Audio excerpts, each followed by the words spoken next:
The evening air in Montgomery, Alabama was cool on December 1st, 1955. The sun had dipped low, leaving long shadows stretched across the streets as buses clattered along their familiar routes. Inside one of those buses sat a woman whose name at that moment was known only to her family, her friends, and the co-workers at the Montgomery Fair department store where she sewed hems and fitted garments. Her name was Rosa Parks. Rosa was 42 years old, small in stature, quiet in nature, but unshakable in her dignity. She had spent the day laboring as a seamstress, her back aching from hours of work, her hands sore from stitching.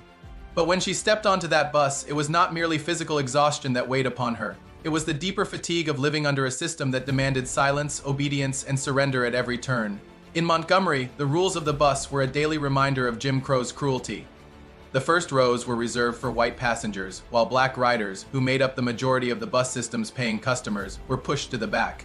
If the front seats filled, the driver could force black passengers to give up theirs even if they had paid the same fare. For years, Rosa Parks and countless others had endured this indignity. They had stood when there were empty seats, humiliated not by chance but by law.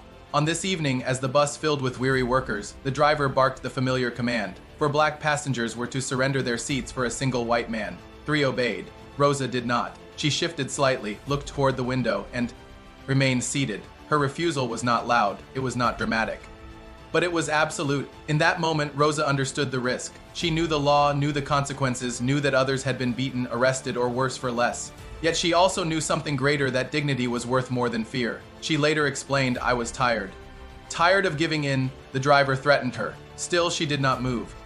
The police were summoned, and when the officers arrived, they arrested her on the spot. As she was escorted off the bus, passengers watched in silence, perhaps not realizing that they were witnessing the birth of a new chapter in American history. Rosa's arrest sent shockwaves through Montgomery's black community. People whispered about it in kitchens, in barbershops, in churches.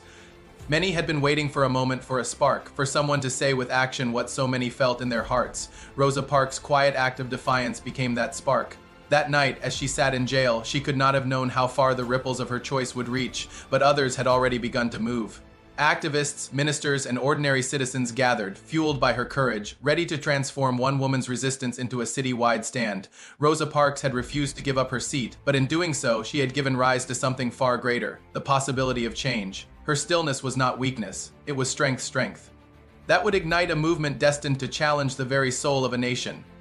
When news of Rosa Parks' arrest spread, Montgomery's black leaders gathered in churches, their voices echoing beneath high wooden rafters. They were teachers, preachers, laborers, mothers, and fathers, ordinary citizens bound together by extraordinary determination.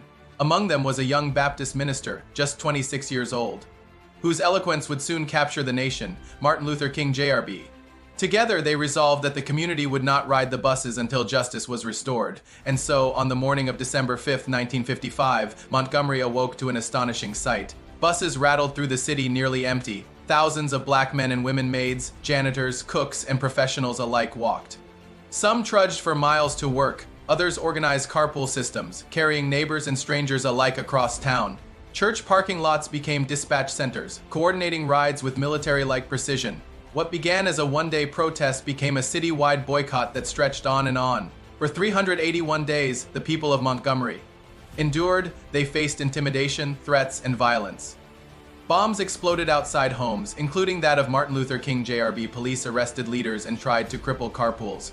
Rosa Parks herself lost her job and faced harassment that would eventually force her to move from the city she loved. But the boycott held strong. The discipline and determination of Montgomery's black community astonished the nation.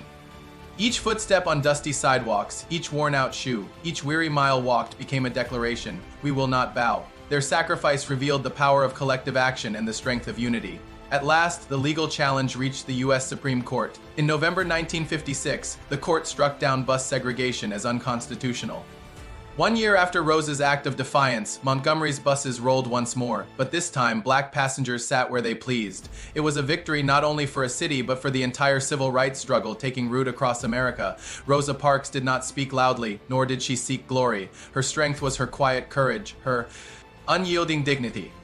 By remaining seated, she had lifted up millions. Her choice inspired sit-ins at lunch counters, freedom rides across state lines, marches through hostile streets, and a movement that would forever alter the landscape of the nation. Looking back, one might imagine her as a solitary figure, small and weary on that December bus. But history shows us something greater. She carried within her the weight of generations denied freedom, and she passed to us the enduring lesson that change is often born not of grand gestures, but of simple, steadfast resolve. Her story is not locked in the past. It echoes still. It reminds us that the courage to resist injustice can emerge in the most ordinary of moments, in the most unassuming of people. Rosa Parks proved that the fight for dignity begins not when we shout, but when we refuse to surrender. Her seat became a symbol, her silence a voice, and her courage a call to action that still resonates today.